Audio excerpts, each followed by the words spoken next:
આહિર આગેવાન ગીગા ભમ્મરના નિવેદનથી વિવાદ સર્જાયો છે। ચારણ સમાજ વિશે ગીગા ભમ્મરે વિવાદાસ્પદ નિવેદન આપ્યું હતું। તળાજામાં 14 ફેબ્રુઆરીએ ચારણ સમાજના માતાજી વિશે તેમણે જે નિવેદન આપ્યું ત્યારબાદથી જ નારાજગી અને આક્રોશ જોવા મળી રહ્યો છે। તળાજામાં યોજાયેલા સમૂહ લગ્નમાં વિવાદાસ્પદ ટિપ્પણી તેમણે કરી હતી। સમાજને લઈને અને સાથે જ સમાજના માતાજીને લઈને જે ટિપ્પણી કરી તે બાદ હવે આક્રોશ જોવા મળી રહ્યો છે, નારાજગી પણ વ્યક્ત કરવામાં આવી રહી છે। ચારણ સમાજ વિશે ગીગા ભમ્મરે આ ટિપ્પણી કરી હતી। આ કાર્યક્રમ યોજવામાં આવ્યો હતો 14 ફેબ્રુઆરીએ અને તેમાં ગીગા ભમ્મરની આ ટિપ્પણી બાદ આખો વિવાદ સર્જાયો છે। સારણનો સાળો કરતા નહીં। સારણ કોઈ દી ઘેર આવે તો 2 રૂપિયા આપીને કાઢી જ મૂકજો, ઘડી કે રહેવો તો તમારી ધૂળ ખોદી નાખશે। આજે તમે આ તમારી સામે છે।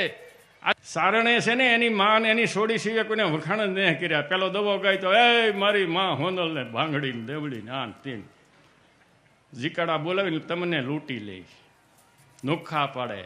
ભાઈઓને દેવાયતનો દીકરો કપાવી નાખ્યો અને આ પંસાના પાંસાના પંસોળે નામ કરીને તમારી માવડકી આણી નાખી તેદુના હજી ભેગા ન થતા। એ કરો ને આવા ધંધા ને કરો છો।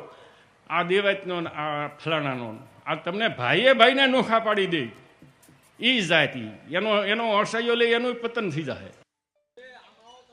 ગીગા ભમ્મરના નિવેદનથી ચારણ સમાજમાં આક્રોશ જોવા મળી રહ્યો છે। ગીગા ભમ્મરના નિવેદનથી હકાભા ગઢવી લાલગુમ જોવા મળ્યા છે। ચારણ તરીકે આજથી તળાજાના અન્નજળનો ત્યાગ કર્યું છે તેવું તેમનું કહેવું છે। ક્યારે પણ તળાજાનું પાણી નહીં પીવું, ક્યારે પણ તળાજામાં કાર્યક્રમ નહીં કરું। આહિર સમાજના આગેવાને ગીગા ભમ્મરને કેમ ન અટકાવ્યા તે પ્રકારની ફરિયાદ પણ તેમણે કરી કે જ્યારે આટલા કાર્યક્રમમાં મોટા પ્રમાણમાં લોકો હાજર હતા તેમણે કેમ અવાજ ન ઉઠાવ્યો। બધા સમાજ આખો સમાજને હું દોષી ન ઠરાવી શકું, પણ અહીંયા જે બેઠા તેમાંથી એક આયર ડાયર નહોતો, એક એવો બુદ્ધિશાળી આયર નહોતો જેના હૃદયમાં કૃષ્ણ વસતા એવો એક આયર નહોતો જે કહી ન શકે કે આ ખોટું બોલી રહ્યો છો ભાઈ તું। આ બુદ્ધિ માણસ જે બોલતો હતો એની ભાષા એક ટપોળી જેવી ભાષા કહેવાય એને, એ બોલતો હતો વ્યક્તિ ને કોઈ કહેવાનું છે નહીં ભાઈ તમારા સમાજમાંથી કોઈ આવો મોટો સમાજ છો તમે। ચાણ આપણને લૂંટી લેશે। શું ચાણ તમે લૂંટી લીધા પેલા આપણે કહો તો ચારણે તમે ક્યારે લૂંટાઈ? પ્રોગ્રામમાં આવી ચારણ અમને લૂંટી લેશે આપણે વખાણ કરી કરીને। મેં 50 પ્રોગ્રામ કર્યા છે આયર સમાજના, કેટલા 50 2 લાખ રૂપિયા લેશે, કોઈ 50,000 રૂપિયા ઉપર આપ્યો નથી આવ્યો અમને, અમે લૂંટી લેશી તમને। આ વ્યક્તિ આવું બોલતો આખો સમાજ કોઈ તમે કહી ન હોય કે એને વ્યક્તિને કે આવો ચારણ વિશે બોલાય નહીં। અને આનું કારણ શું છે? અમે ગઢવી કલાકાર તમારા વખાણ કર્યા ને ત્યારે તમે અમારી માં સુધી પહોંચ્યા ને ભાઈ। વખાણ કર્યા ત્યારે આ વ્યક્તિ તમારા સમાજનો જે અમારી માને ઘેરવું દે તમારા વખાણ કર્યા ત્યારે ને બેઠા બેઠા ચારણ સમાજની સાક્ષીએ કહું છું કે જીવીશ ત્યાં સુધી હું તળાજામાં કોઈ પ્રોગ્રામ નહીં કરું। અરે પ્રોગ્રામ તો અવાજ જાવ તો મોગલ અમારે સાક્ષી રાખીને કહું છું તળાજાનું કોઈ પાણી નહીં પીવું। જે ગામમાં અમારી માને ઘેરવું દે ને એના પાણી ન પીવાય। સમાજ જે આવેદન પત્ર આપે, જે નિર્ણય લે મને ખબર નથી, પણ આનો રિઝલ્ટ અમારી માં તમને આપશે। હકાબા ગઢવી કહું છું, હાથમાં જો તારી પેઢી ભાઈ પૂરી ન થઈ જાય ને તો ધૂળ પડી અમારા ચારણોમાં। તો ગીગા ભમ્મરના નિવેદનથી ચારણ સમાજમાં આક્રોશ જોવા મળ્યો છે।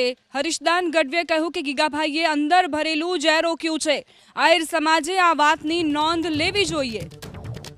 ગીગા ભમ્મરના નિવેદન બાદ એક પ્રતિક્રિયાઓ સામે આવી રહી છે અને જેમાં હરીશદાન ગઢવીએ પણ પ્રતિક્રિયા આપી। તળાજા મુકામે ગીગાભાઈ ભમ્મર એમના દ્વારા આપવામાં આવેલું ચારણ સમાજ અને માતાજીઓ વિશેનું એનું બયાન, એના પડેલું પેટમાં પડેલું ઝેર જે એણે ઓયકું છે, ચારણ પ્રત્યેની નફરત એણે જે રજૂ કરી છે એ બરોબર છે। અંદર પડેલું એ બધું બહાર આવી ગયું એ બરોબર છે।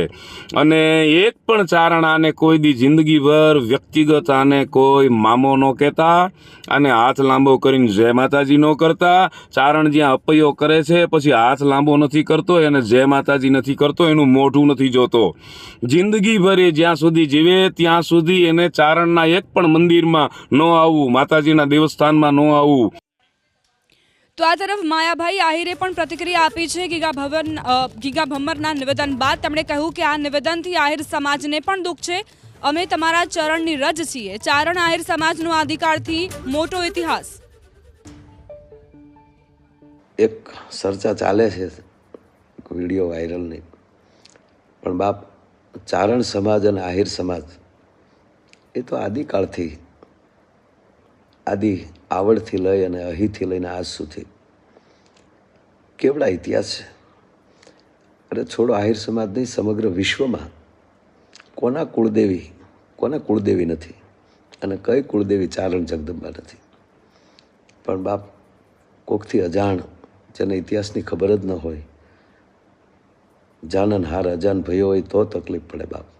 પણ જેને ખબર નથી ને બોલાઈ ગયું હોય, અને હું તો ઘણીવાર જાહેરમાં કહું છું કે નવઘરને ભાલે આ વરુડી ચારણ જગદંબા ન બેઠા હોત તો આપણે જાહલબેનને ન બચાવી શક્યા હોત. એ કરતાંય આહિર સમાજોના જે બલિદાન, પદ્મશ્રી ભીખુદાનભાઈથી લઈ અને આજના રાજભા સુધી, અથવા તો દરેક કલાકારો, જે દરેક ચારણો, કાગબાપુથી લઈને, જેણે ઇતિહાસો માટે પોતાના અત્યાર સુધી બોલીને એમ કહેવાય ને કે આંતરડા તોડ્યા છે.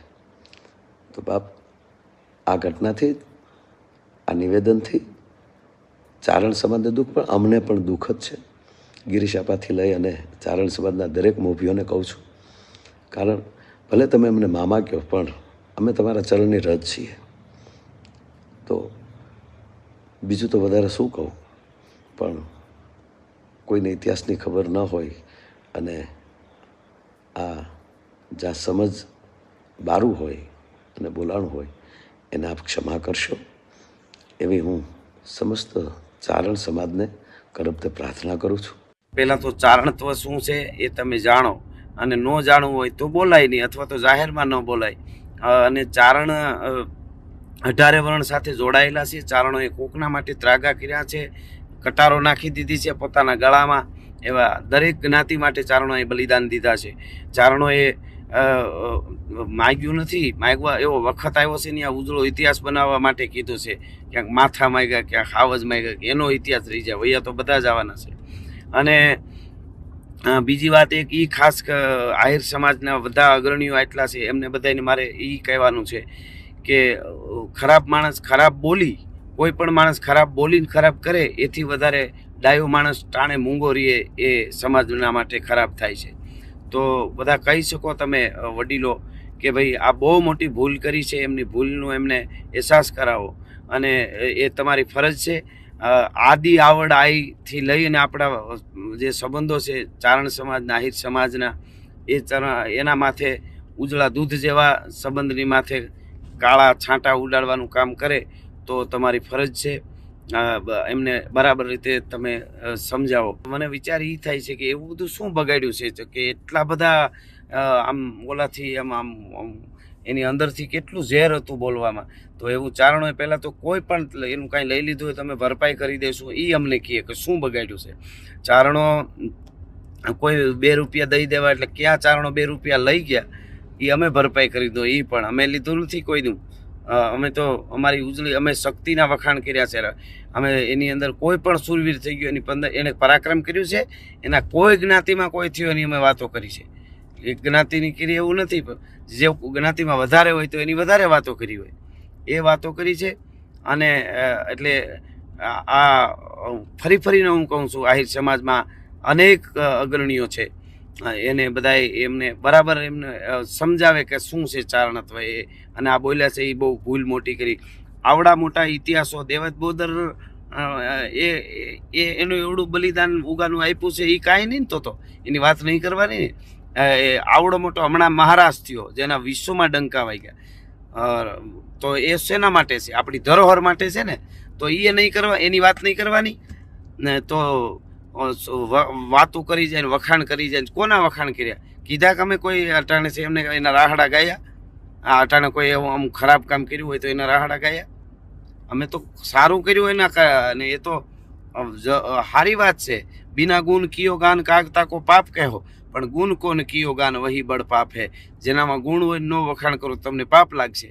એટલે અમે એના વખાણ કોઈ પણ ના કર્યા છે. કોઈ અમારે જ્ઞાતિ હારે લેવા દેવા નથી. એની અંદર પડેલી શક્તિ, એનું પરાક્રમ, એના જ વખાણ કર્યા છે, વ્યક્તિ કોઈ પણ હોય. એટલે બીજી વાર વિચારજો, જાહેરમાં ન બોલો. તમારે ઘરે બેહીને ગમે એ વાતો કરો એનો કોઈ વાંધો નહીં, પણ જાહેરમાં આવી વાતો ન થાય.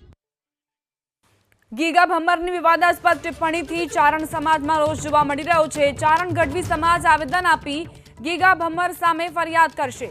ખંભાળિયા સોનલધામમાં ચારણ સમાજના લોકો એકત્રિત થયા. રેલી યોજી એસપી અને કલેક્ટરને આવેદન પત્ર આપશે. તો ગીગા ભમ્મરની જે વિવાદાસ્પદ ટિપ્પણી સમાજ અને સાથે જ માતાજીને લઈને પણ તેમણે જે ટિપ્પણી કરી હતી તેને લઈને સમાજમાં રોષ જોવા મળી રહ્યો છે. ગઈકાલે તારીખ 14ના એક સમૂહ લગ્ન યોજાયેલા હોય તો એમાં ખરેખર ગીગા જીવા ભમ્મર નામના કોઈ વ્યક્તિએ ચારણો સમાજની આપણા સમાજની લાગણી દુભાય એવું વર્તન કરી અને બહુ અયોગ્ય સમાજ વિશે ઘણી બધી બાબતો લીધી. એક નહીં, આપણા સોનલમાં માતાજી વિશે બોલાણું, એથી આગળ વધીને સમાજમાં એટલી બધી ભિન્ન કક્ષાની વાતો થઈ એમાં જાહેર ફંક્શનમાં અનેક આગેવાનોની હાજરીમાં. ત્યારે મારું એવું માનવું છે, એવા સમાચાર મળે છે કે ત્યારે 2-5 મહેમાનો ચારણના હોય એણે રૂબરૂ સાંભળ્યું છે. બાકી સોશિયલ મીડિયામાં અત્યારે જાણ થઈ છે કે આવું બોલવામાં આવ્યું છે અને અનેકની હાજરીમાં બોલવા બહુ દુઃખદ ઘટના છે. એ વિશે ખાસ મારું સમાજને ખાસ મંતવ્ય છે કે આપણે આ બાબતમાં ખરેખર સજાગ રહી ચારણો બધાએ મળી વિચારી તલસ્પર્શી ચર્ચા કરી કાયદાની જોગવાઈ પ્રમાણે આગળ પગલાં લે.